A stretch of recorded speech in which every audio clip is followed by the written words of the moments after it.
Është goxhaj, duhet të jetë një, për mendimin tim mund të jetë 40.000, 50.000 metra katror, se komplekset janë të mëdha Po se janë 3 fusha, 4 fusha tre futbolli. frega futbolli. Nuk ka lokal, nuk ka bar, nuk ka restorant, nuk ka dyqan ku mund të blesh gjëra, nuk ka market, nuk ka asgjë.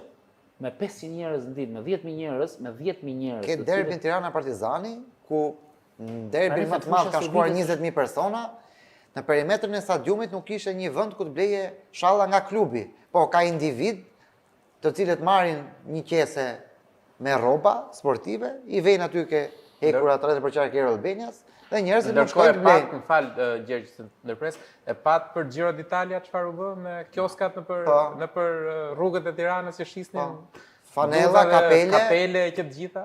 Shesin edhe kur luhet Tirana Partizani, po të shkosh Nuk janë strukturuar, po thotë.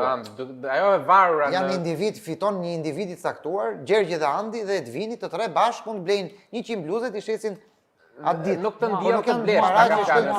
Tu në Tiranë unë jam i sigurt që shumë shqiptar blen që nuk e kanë ndjekur ndonjëherë në jetën e vet Giro d'Italia dhe blen nga një kapele dhe diçka, vetëm nga mënyra strukturime. Mua më ka habitur gjithmonë mungesa e lobimit.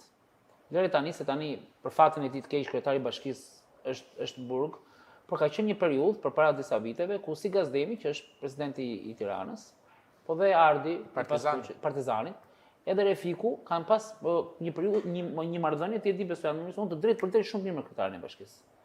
Dhe nuk lobuan asnjëherë, mirë ai që asnjëherë nuk e vuri në zjarr për sportin lokal. Nuk ka pas kur një screen, një televizor për të pa një ndeshje apo një histori të sportit shqiptar në vend. Përdoni vetëm këto vendimtare.